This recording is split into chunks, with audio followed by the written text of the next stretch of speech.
박병대, 고영한 전 대법관에 대한 구속영장이 오늘 새벽 기각됐습니다. 어제 서울구치소에서 결과를 기다리던 두 사람은 집으로 돌아갔습니다.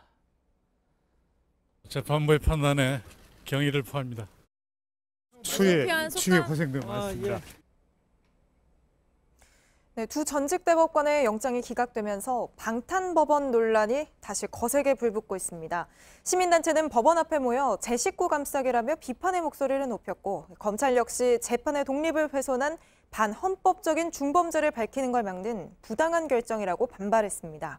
이들의 재판을 특별재판부에 맡겨야 한다는 목소리도 커질 것으로 보입니다. 또 이제 둘의 상관이자 사건의 정점이라 할 수 있는 양승태 대법원장 소환 조사는 어떻게 될 건지가 또 관심입니다. 먼저 서울중앙지검을 연결해 보겠습니다. 자, 강현석 기자, 기각 사유를 보면은 둘이 좀 비슷해 보이기도 하지만 분명히 조금씩 차이가 있습니다. 네, 그렇습니다. 박병대 전 대법관의 경우 이 공무관계가 성립하는데 의문의 여지가 있다고 봤습니다.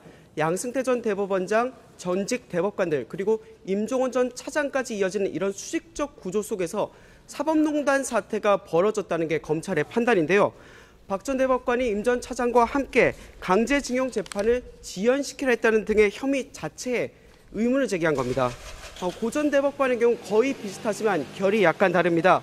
관여 정도와 행태를 봤을 때 구속까지는 필요 없다는 취지의 설명을 내놨는데요. 이 말을 바꿔서 보면 범죄 사실 자체는 어느 정도 인정이 되지만 가담한 정도가 그렇게 깊지 않다, 이런 뜻으로 해석이 됩니다. 법원은 또 두 전직 대법관 모두 증거인멸의 우려가 없다고도 판단했습니다. 그렇군요. 당연히 검찰 측에서는 상당히 거세게 반발을 하고 있죠. 네, 영장이 기각되자마자 검찰은 곧바로 강하게 반발했습니다.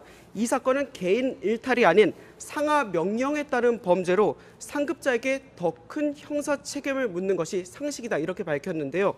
이어서 이번 영장 기각이 그 재판 독립을 훼손한 반헌법적 중범죄의 전모를 규명한 걸 막았다, 대단히 부당하다, 이런 입장도 내놨습니다. 그렇군요. 게다가 이제 검찰은 물증과 진술 충분히 확보했다, 그러니 충분히 구속할 만했다, 이런 입장이지 않습니까?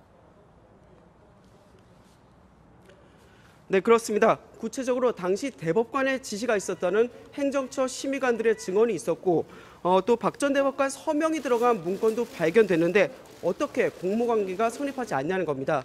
또 박 전 대법관의 경우는 자신이 근무하던 대학교 사무실 PC 내용을 지우는가 하면, 고 전 대법관의 경우 법원장 승진을 약속하면서 이제 하급자를 회유한 정황까지 나왔는데요. 이 같은 정황을 봤을 때 증거인멸의 우려도 여전히 있다, 이렇게 판단했습니다. 그렇군요. 검찰이 반발하고 있는 내용이 상당히 구체적입니다.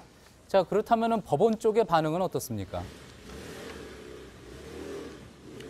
네, 공식적인 반응 자체는 없습니다. 다만 법원 내부에선 전직 대법관 구속이라는 최악의 사태는 피했다, 이런 반응과 함께 앞으로 이번 영장 기각으로 법원을 비판하는 여론이 더욱 거세질 것이다, 이런 우려의 목소리도 함께 나오고 있습니다. 이런 가운데 오늘 김명수 대법원장이 주관한 전국 법원장 회의도 열렸는데요. 이번 사태에 대한 입장도 간략하게 내놨습니다. 한번 들어보시죠. 많은 분들이 사법부의 신뢰 하락을 걱정하고 계십니다. 수사 협조의 뜻을 밝힐 때마다 많은 분들의 의견을 경청하여 신중히 결정하였고, 지금도 그 결정은 불가피한 선택이었다고 믿고 있습니다. 네, 그러나 김 대법원장의 발언과 달리 이번 영장 기각으로 인한 제 식구 감싸기 비판은 앞으로 더욱 커질 전망입니다. 서울중앙지검에서 강현석 기자였습니다. 그러면 이제 관심은 두 전직 대법관의 윗선이자 또 검찰이 이번 사건의 정점으로 보고 있는 양승태 전 대법원장에 대한 수사가 앞으로 어떻게 되느냐 하는 부분입니다. 취재기자와 함께 자세히 짚어보겠습니다. 자, 이가혁 기자가 나와 있습니다. 이 기자, 두 전직 대법원 구속영장 모두 기각됐습니다.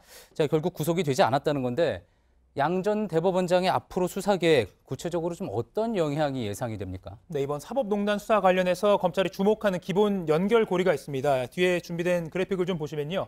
구속된 임종원 전 법원행정처 차장, 이 혐의가 바로 윗선인 박병대, 고영한 두 전 대법관에 연결이 된다. 그리고 최종적으로는 양승태 전 대법원장까지도 연결이 된다고 보고 있습니다.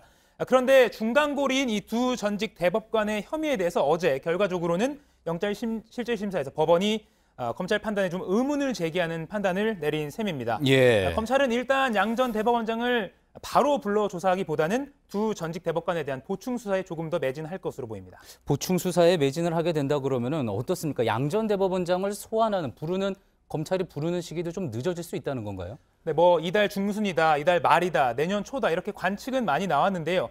조금 늦어질 것 같긴 합니다. 다만 수사팀 관계자는 애초에 양 전 대법원장을 언제 부를지 특정을 하지 않았기 때문에 뭐 늦어진다 이런 말 자체가 조금 어불성설이다 이렇게 밝혔습니다. 예. 소환 시점은 앞서 말씀드린 그 두 전직 대법관의 보충 수사 결과에 따라서 또 빨라진다면 또 앞당겨질 수도 있는 부분입니다. 그렇겠군요.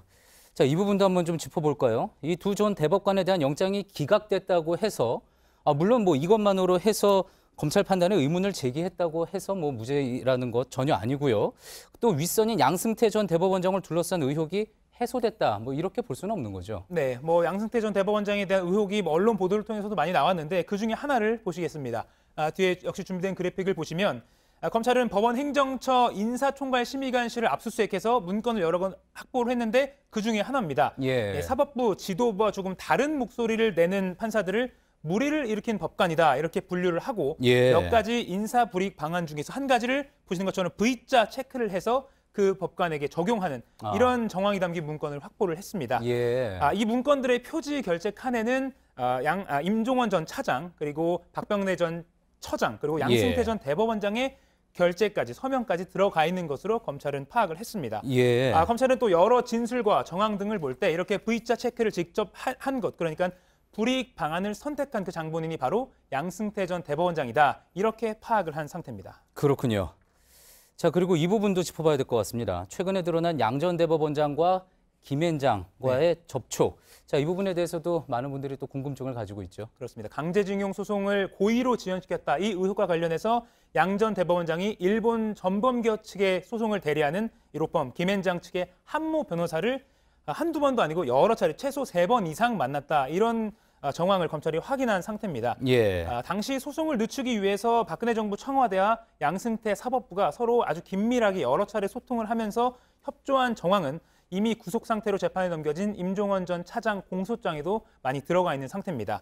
검찰은 이런 상황에서 두 전 대법관의 구속영장 발부 여부와는 상관없이 양승태 전 대법원장의 소환 꼭 필요하다는 입장입니다. 예. 잘 들었습니다. 이가혁 기자였습니다.